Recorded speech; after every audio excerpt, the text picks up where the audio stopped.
Can we get your reaction to the Alex Pretti incident? One right here. Can we get your reaction to the Alex Pretti incident over the weekend?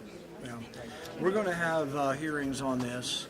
We've invited three of the prominent leaders from the Department of Human Services on immigration and immigration control, and we're going to discuss the question of whether or not filming someone, as I see is going on right now, whether that could be considered to be assault, whether retreating from ICE agents is considered to be assault, and whether or not filming and then retreating is an indication that you are a potential assassin.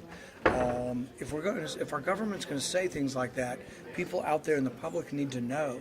I mean, do people filming the government have to worry that they are guilty of assault and the use of lethal force can be used against them? Look, we have this all of the time as far as our police. Our police have a tough job. Our police largely do a good job, but occasionally there are shootings that are unjustified. That's why the officer usually is put on a desk job or administrative leave until his investigation, even when it's perfectly, I know of at least a couple of shootings in Kentucky where the guy shot the officer 8 times. It ended up being killed by another person in the car. They investigated it for 1.5 years, which I thought was way too long, but that was a completely justified shooting. But we investigate things because we think using deadly force is the unusual. It's the exception to the rule. But we can't just say, oh, nothing to see here, and he was obviously an assassin and a domestic terrorist. When we say things like that, it leads to no confidence in. So I think there really has to be an independent investigation, and this is going to be an investigation outside of DHS. They should themselves immediately appoint a commission. If they don't, I think Congress may do it. What are you confident in Secretary Noem?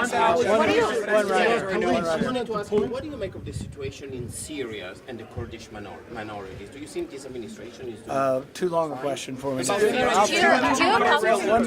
could talk about the inconsistencies between the way that Secretary Noem and other top administration officials initially said Alex Pretti brandished a weapon, then of course Homeland and other committees got a report yesterday from CBP saying nothing about brandishing a weapon, just saying someone shouted gun. I mean, what do you make of these inconsistencies? I think for people to have confidence in government and confidence in the law enforcement wing of government, we have to be very honest.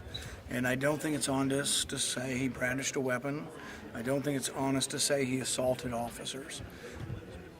Every American's seen this video now, or most have. Everybody was snowed in for 3 days. A lot of people have seen this video. At every point in the video, he retreats. Now, I'm not saying he might not have been obnoxious. I'm not saying he might have said obnoxious things, but he films. He doesn't even obstruct the traffic. He waves a car through in the middle of this. As they approach him, he retreats. As they approach him again, he retreats. When a woman is shoved to the ground, he goes to help her up, and that's when he is grabbed from behind. At no point in time do I see an assault. And I don't think anybody in America believes he was assaulting those officers. So we have to tell the truth, and I think that at this point, because there hasn't been this honest approach to things, I think what you're going to have is an independent investigation. Because look, I am for ICE getting dangerous criminals out of our city. I suspect even in Boston, when they rounded up 25 rapists, people committing assault, people accused or convicted of murder, even Boston, a left-wing Democrat city, probably said, we're kind of glad they're gone. So I'm not for getting rid of ICE.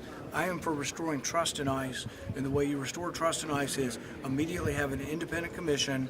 And I'm not even talking about something that is assessing the behavior beyond is it an appropriate use of force and what is our policy moving forward. Is dishonesty impeachable, though? Is dishonesty impeachable?